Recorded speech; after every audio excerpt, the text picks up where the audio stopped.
It is a real pleasure to be here. I thank you very much for welcoming me here. Thankful to our gracious hosts here at Cape Peninsula, and especially to Professor Jeanna and Professor Prof for inviting me and organizing this wonderful conference. So my name is Jeanna, and I'm going to be talking about algorithmic accountability and the securing of our decision-making landscape. What the heck do I mean by that? I mean basically when big decisions are made about people's lives with software, how can we make those systems accountable to the people who are being decided about? That's the main topic. This lecture is partly sponsored by the Association for Computing Machinery and their Distinguished Speakers Program. I'm thrilled to be a distinguished speaker of the ACM. ACM is one of the largest professional societies in computing. They are the folks that give out the Nobel Prize in Computer Science, the Turing Award. It's a wonderful professional society to become a part of. So a little bit about me, just to set the stage. I have a PhD from UC Berkeley. I was part of the Network of Workstations project, which is kind of big distributed system building stuff. I've been a professor at Clarkson University since 2000, which is coming up on 20 years, which is a little scary big number. And I also spent some time at Cornell. I've done some sabbaticals with VMware, because I've done a lot of virtualization work. And the last sabbatical I did in 2017 and 18 was with a research institute called Data and Society in Manhattan. And I've had a number of industrial collaborations, folks like Intel and EMC and Greenplum, and I've been quite active in the ACM. I'm on their council right now, and I was the chair of the special interest group on operating systems. And at the moment, I am one of the co-chairs of their public policy committee on AI ethics and algorithmic accountability, which is what I'm going to be talking about today. I have a pretty wide range of research interests, and I'm going to give you a very narrow slice, but I'm going to quickly mention just a little bit of context of some of the other things I do, in case it will help us spark some conversation on other topics. I've done a lot of work with improving the performance and security of systems, especially virtualization systems, virtual machines, cloud computing platforms, building virtualization systems and cloud computing systems that are more secure, and also identifying patterns of abuse in systems, especially social media systems. Here's a few works that if you want to get a sense for the other kind of work I do, studies of virtual machine live migration, for example, or looks at how virtual switches might be vulnerable to the same kind of attacks as physical switches, and how virtual machines can attack one another if they happen to be located near one another in the cloud. But that's not what I'm going to talk about today. Today I'm going to talk about a different kind of system security. So it's still about security. I still want to secure systems. But now I'm kind of more talking about socio-technical systems, not just computer systems, but the context in which those systems are used in groups of people to accomplish things. And specifically, I want to talk about securing the way we make important decisions. I think our decision-making landscape, the way we make decisions about our own lives and about others, is changing rapidly. We are increasingly using software to help us make important decisions. So just to set the stage a little, I want you to think about this a little in your own life. How often do you use software to help you make decisions for yourself? Do you use software to navigate the streets from one place to another? Do you use software or platforms to choose what you're going to read, or what you're going to buy, or how you find a spouse, or how you find a house to live in, or how you learn about a new term?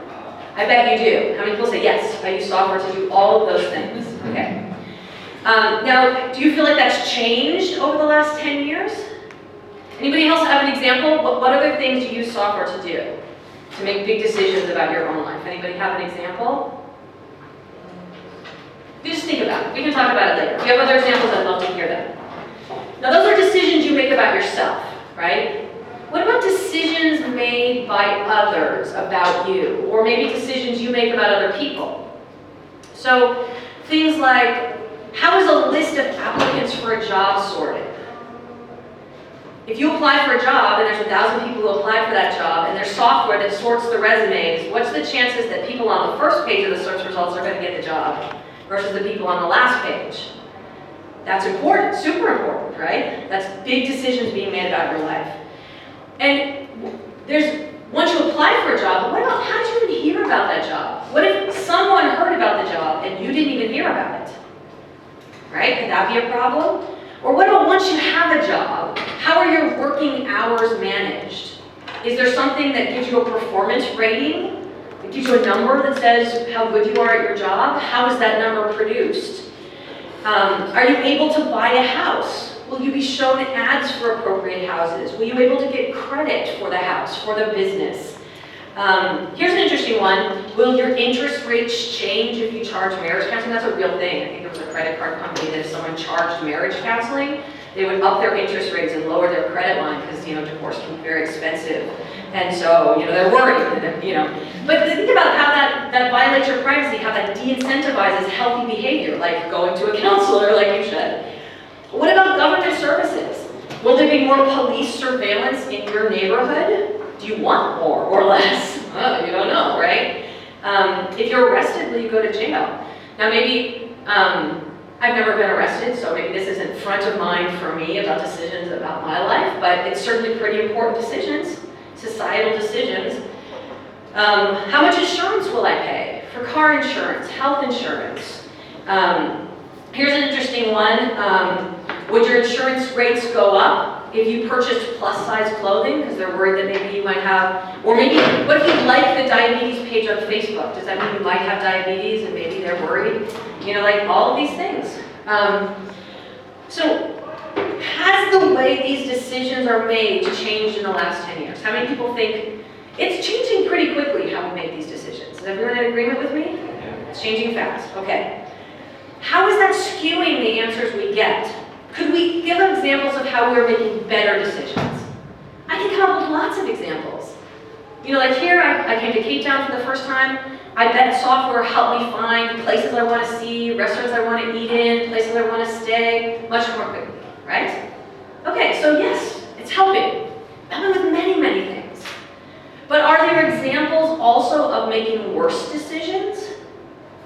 Because we're going in this way? That's partly what I want to explore today.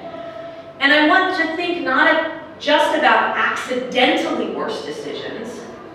I want to think about attacks on our decision-making process. Could there be ways in which malicious entities actually try to skew the decision-making process? Or are there just common patterns of trouble that come up because we're starting to make decisions in this new way?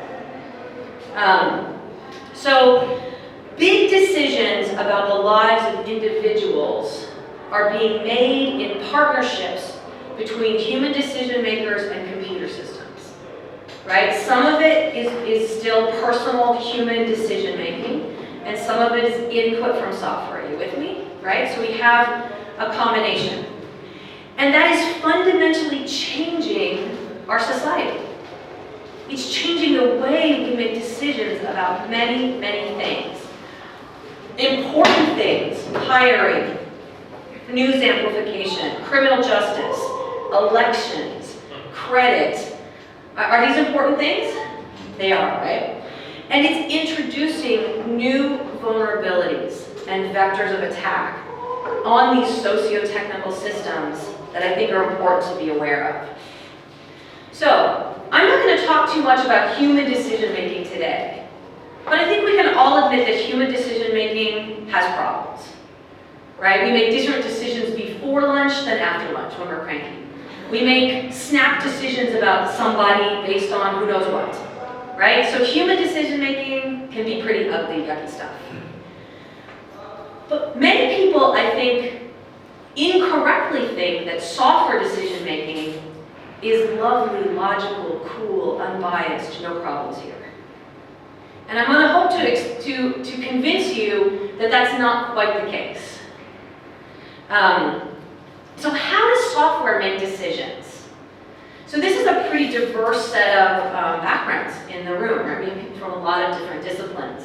But I bet pretty much all of us are somewhat aware of how software is built, right? You have an algorithm, someone programs up something. And what is an algorithm, or what is a program? It is an unambiguous specification of how to accomplish something. Right? So you have a set of instructions, step-by-step instructions. You have a recipe for something. And there's something beautiful, actually, about committing it down to a specific form, because it can be examined and questioned and approved, right? But here's a question for you. Will it be examined and questioned and improved? Could it also be the case that it's placed in like a box of proprietary software and people don't get to look or question or improve? And you say, I don't think you made the right decision. And they just say, who cares what you think? It's good enough for us. We're going with that. Could you imagine a situation like that where it's not really improving? So I'm gonna try to motivate this. So we have an unambiguous specification of how to solve something. That's how software works. But where did this specification come from? So one thing, of course, can be a programmer wrote lines of code that says how to make a decision, right? In the code somewhere it says, if someone has a GPA over this, and they have this many years of experience, and they went to this university, whatever, hire them, or plus 10, or whatever, right? You could have a programmer do that. You can have a rule-based system that's learned from domain experts. So you can basically say, I'm the programmer, I don't really know how to do that job, but I went and interviewed people who are experts who are doing that as humans, and then I built the system. Are you with me? Okay, and in either of those cases, we could question. You could look at the code and you could say there's a bug in that code, or I don't agree with how that expert did things. Yes? But another thing that's happening increasingly is big data trained machine learning algorithms are just pointed at big piles of data. And it sucks it in, and it looks for patterns, and then it says, these are the facts about the world. Who's good at this job? I want to hire someone for this job. Who's good at this job? Oh, turns out people who, I don't know, like to play rugby on the weekend are good at this job. Surprise, right? I had no idea that that would be a factor that went along with it, right? Okay. But sometimes, what people forget, I think, is in that process of ingesting big data, what are we fundamentally doing? We are learning from the past. Okay, does it make sense to learn from the past? In some sense, that's all we have to learn from. Like, we have to learn from the past. But if we take data about the past and then put it in a box and label it the truth about the future, right? The people who have been good at this job, that's who we always want to hire forevermore. Because, you know, the people who were good at rugby, those are the ones who did the best at this job, so that's what I'm looking for. Now, could we maybe have a problem here? In some sense, I think for me, it's very interesting that many people think about artificial intelligence, machine learning, big data as very futuristic, advanced, concepts. And in some sense they are, right? But really what it is, in many ways, is learning from the past. It is enforcing the past. It is codifying the past and saying we want to drive the future by the past. In other words, you're driving by looking in the rearview mirror. It's one thing to learn from the past, but if you take it and you put it in a box and you say, that's a futuristic, unbiased, logical, nearly perfect decision made by really fast, infallible computers. No more human bias here. Is that true?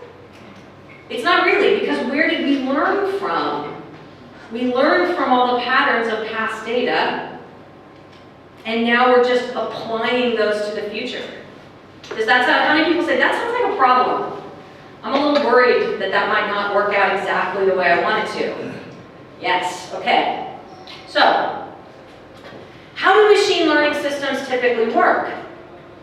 They have a process of classification, of manual labeling. So you have a set of data from the past, and you say some of it is training data. And you have people go through, and those people say, this is someone I would want to have given credit to, and this is someone I wouldn't want to have given credit to. Or this is someone I would have wanted to let into my university, and this is someone I would not have wanted to let into my university, right? You label them. And then you have a set of data that you consider to be test data. So you say, okay, so from that training, the labeling, you take the machine learning system and you point it at it. And you say to the machine learning system, I'm not going to tell you what the right answers are. You just look at the patterns of what I've done in the past and you learn some rules. Okay? Then the training data, you also go in and manually label it, but you don't tell the computer about that. And then you say, those rules that you think you learned, now compare it to what I would have done manually. Did you do it well? Did you do it the same way? Okay? So this is an example I love. It's from a paper by Why Should I Trust You? Explaining the predictions of any classifier. They took pictures of dogs and wolves. So can you imagine that? You have a bunch of pictures. Some are dogs and some are wolves. Okay? And they went and labeled them manually, dog, wolf, dog, wolf, dog, wolves. Okay? And then they pointed the machine learning system at it, and they said, you learn. You figure out which ones are wolves. And then they tested it on the test set, and they're like, with high degree of accuracy, this can tell you which one's a wolf. Okay, that sounds good, right? But then they did an extra step. They instrumented the system to explain their answer. Do we always ask systems to explain their answer? Not always, but in this case they did. So here's a picture of a dog, a husky, that's been classified as a wolf, so incorrect. And it is highlighted the portions of the image that the system used especially to make that decision. It's like if they were going to decide whether to hire you or not, maybe they're not looking at the books you're reading, but maybe they're looking at your GPA. So in other words, they're highlighting the things that they really looked at. What did they look at here?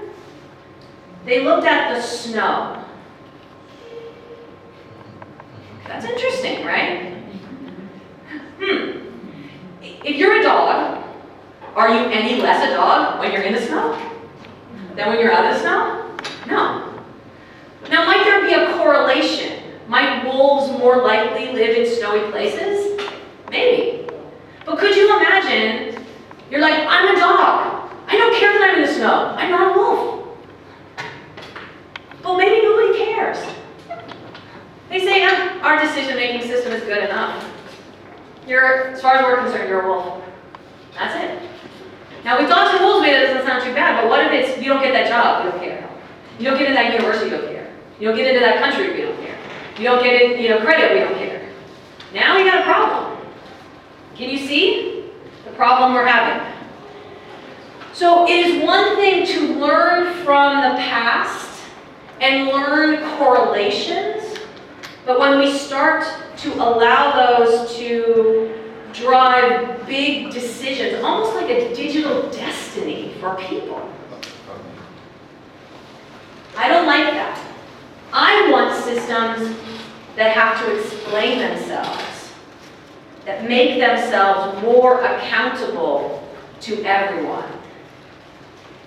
And that is not really the trend right now. There are some kind of, for example, machine learning systems like decision trees can export an explanation. Neural nets, the most fancy neural nets, even the people who are the most experts at neural nets in the entire world might not be able to explain to you how they made their decisions. That's not so okay with me. I might prefer, so this is interesting. Like, say you have a system that's a little bit more accurate, but it can't explain itself. And this one's a little less accurate for some definition of accuracy, but it can explain itself. Which one would you prefer? Maybe it's better to have one with an explanation so that we can find the places it's wrong. I mean, How many people have built a